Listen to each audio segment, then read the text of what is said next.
Hello, blog readers. I'm Alex Karasik, Associate at Seyfarth Shaw, and I'm here today with Workplace Class Action blog editor and esteemed class action litigator partner Jerry Mattman. Earlier this month, we analyzed the emerging trend of workplace antitrust class actions.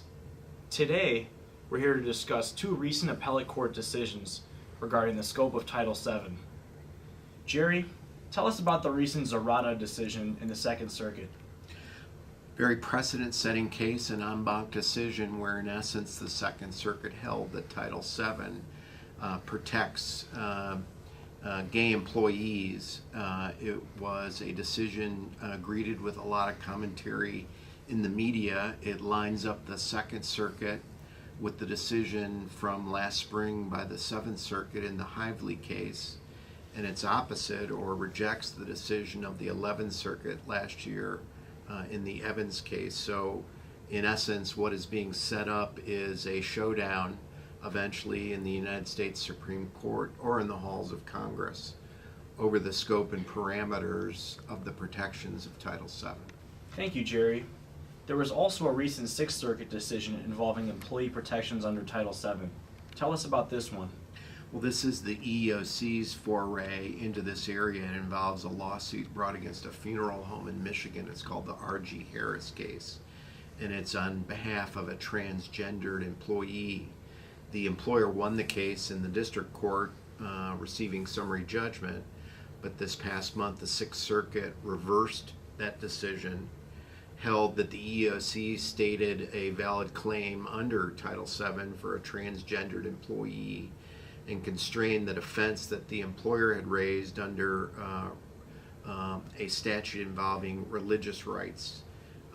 In sum, it was a huge victory for the EEOC and manifested its work and its endeavors to stretch Title VII and expand the scope of protections to gay, lesbian, transgendered employees.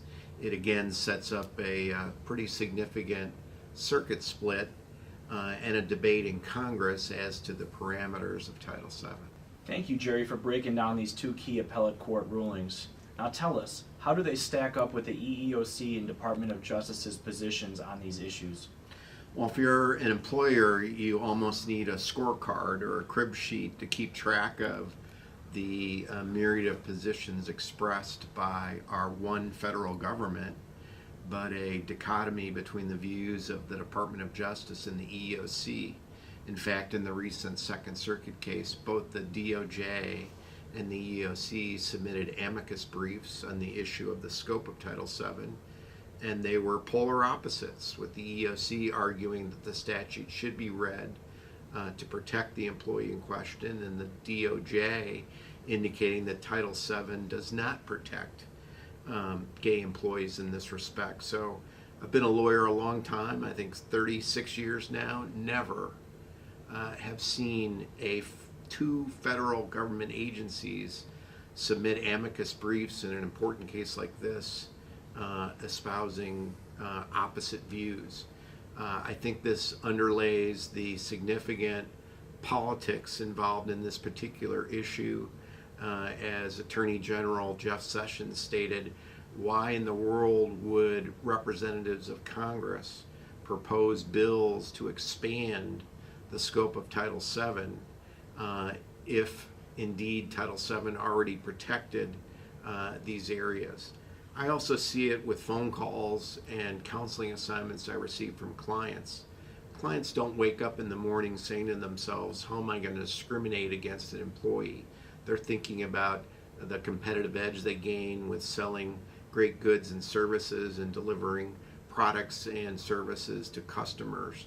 And a myriad of states and local government laws already protect the workplace against discrimination on the basis of sexual orientation, transgendered status. So this is an ideological debate taking place between Republicans and Democrats, and you're seeing that spill over into the courthouse in terms of these different positions being taken by the governmental agencies. I think eventually this is going to work its way up to the Supreme Court, And God only knows what the views of the EEOC and the Department of Justice will be when they come to file their briefs there. It seems like it's a moving target, many things in flux. Thanks for that information, Jerry. Appreciate you leading this discussion on this hot button employment law issue.